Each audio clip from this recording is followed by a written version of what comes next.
Hey everyone, I'm Mark, and it's my pleasure to introduce you to Philosophical Combat, a graphic novel exploration of basic logic and Western philosophy that I started back in 2010 and published the first edition in 2011. As the world continued to change, and as I continued to change, the book went through several upgrades, including the third edition that I published in 2015, which is the edition that I'm sharing with you all now.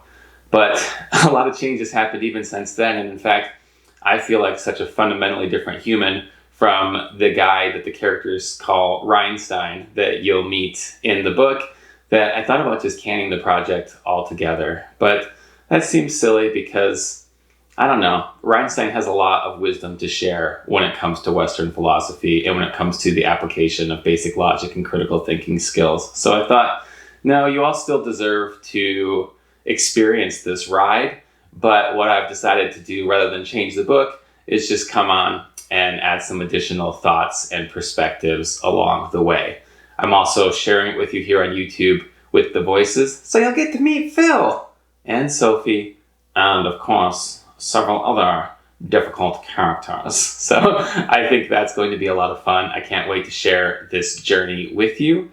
The first chapter is a bit of a strange one, so don't get discouraged if you're like, but hey, where's the philosophy in this philosophy book? We're just setting the stage with some weird playfulness, and I promise the hardcore, mind-blowing thinking is just around the corner. So without further ado, let's jump in and see what's going on in chapter 1.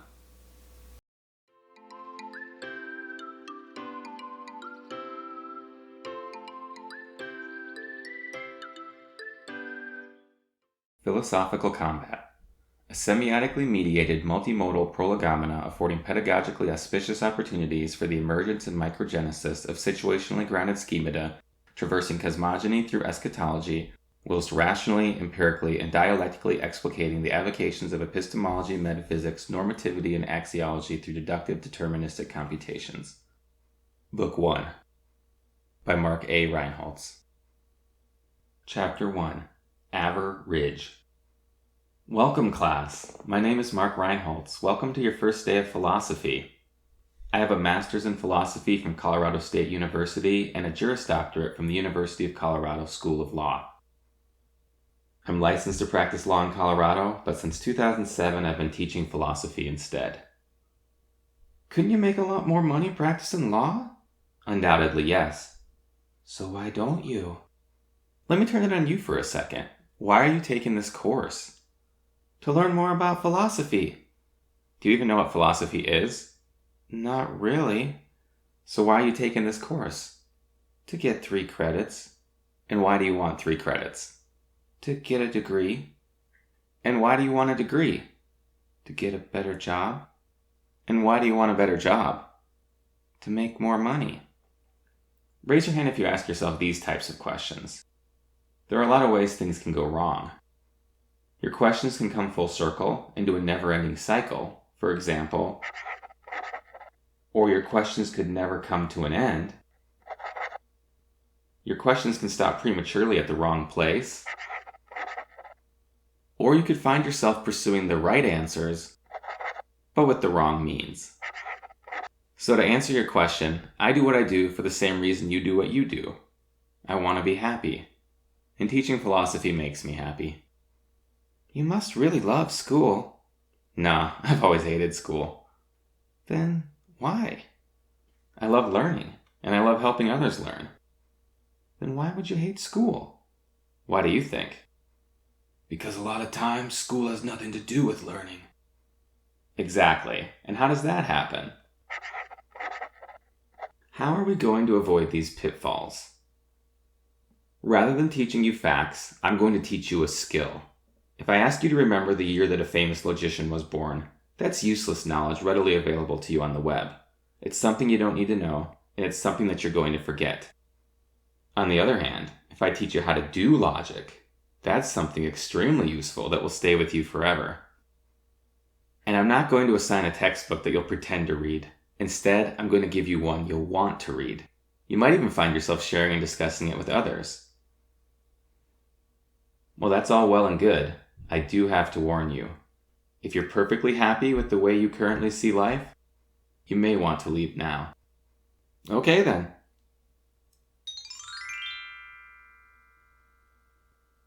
And don't forget that in celebration of the new double-decker bus of the Average Apes football team, a pep rally will occur this Friday, so don't forget to wear your spirit colors, brown and darker brown. For students with extracurricular activities, some minor changes have occurred. Drama Club is on permanent hiatus. This is a tragedy! As is Mathletes. It doesn't add up! And the Pun Makers Club. I got nothing. Have an average day.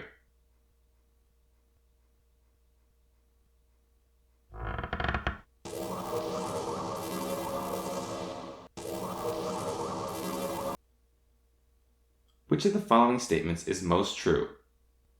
A. 1. Scout Finch is a girl. 2. Boo Radley lives in a house. 3. Anatidaphobia is the fear that somewhere, somehow, a duck is watching you.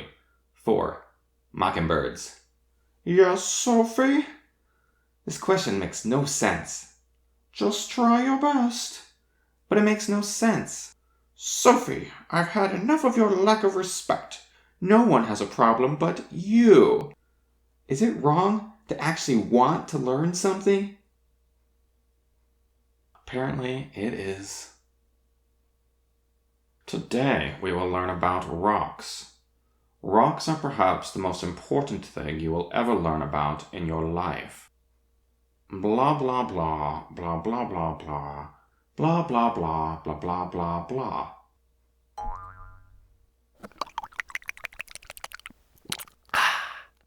So I told her my sentiments exactly.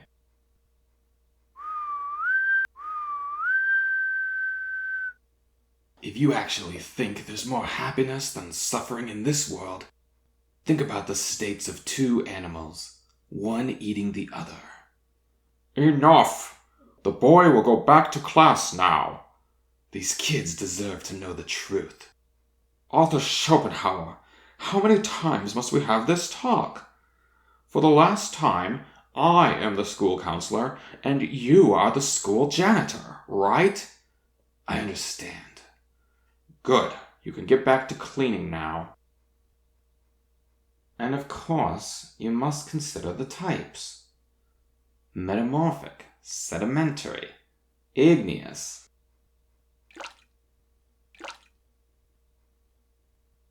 We will have to fill out some incident reports. I will be right back with the forms.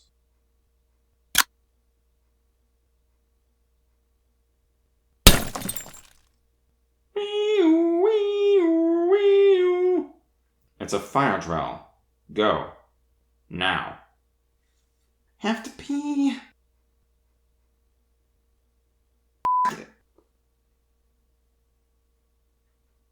The alarm's going, and he's still not back. Should I stay, or should I leave? I'll probably get in trouble either way. I just made the best choice of my young life. Excuse me. Isn't everyone outside for the drill? Why are you still here? I really had to pee. Okay then. No, not pee, restroom. I meant use the restroom. Thanks, I get it. I'm not weird, I swear. You feel like getting snacks at the vending machine and ditching the drill? I guess so. Awesome. They totally have Peachios. These two. They didn't blindly follow the rest of the herd. Maybe there is hope for them. You know, I can't get enough of these. Students, why are you still inside? Come with me. I'm so sorry. But I already put quarters in. These false needs make your bad life worse. Fine.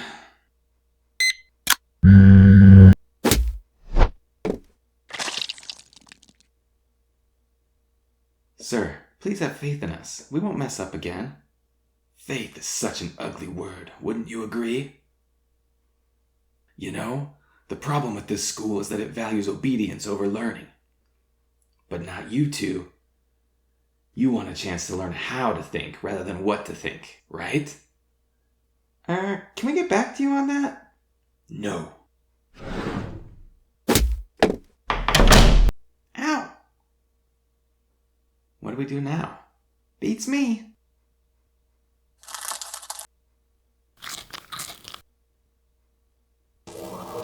What is that thing? It's a big glowing door thingy. Should we open it? Are you serious? Do you have a better idea? We could just wait for Shopes to come back. That man is insane. You must have heard the rumors about him. But those are just rumors, right? Well, maybe you're right. So what? You're scared now? What? No, I made up my mind.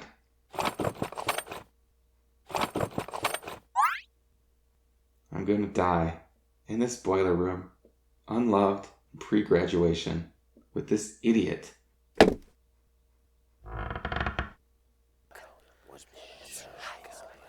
What is this place? What's happening? I don't know. What if Who put the bop in the bop shabop shabop? Will you stop messing around? Why should I?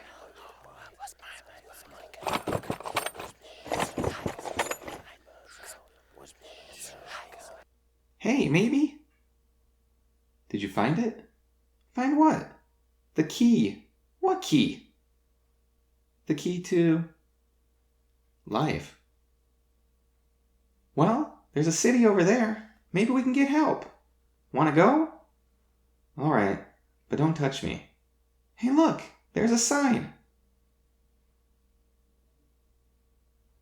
That's kind of creepy. Maybe they'll be nice? So, I don't think we've ever met properly. I'm Phil. I'm Sophie. I think we had an art class together last year. Yeah, I remember. You wore a green coat every day back then. Phil? You just got bugle crumbs all over my hand. Oh, heh. Sorry about that. So, any questions? How about you? What's with the mohawk?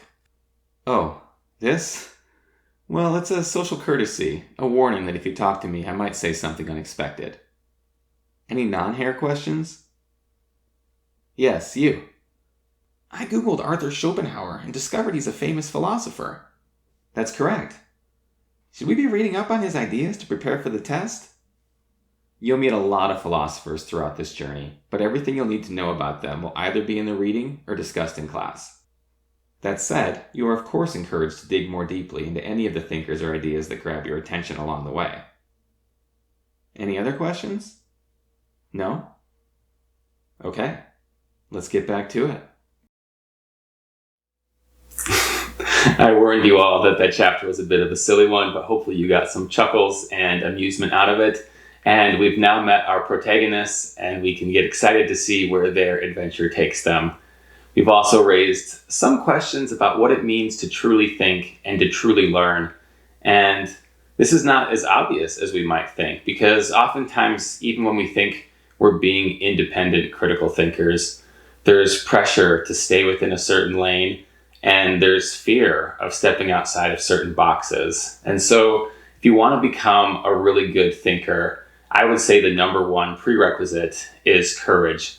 You really have to have the guts to accept premises to their logical conclusions, even when we don't want to accept those conclusions, or even when the conclusion is we really don't know much of anything at all. So I invite you to continue to be brave as we adventure with Phil and Sophie, and let's see where they end up next.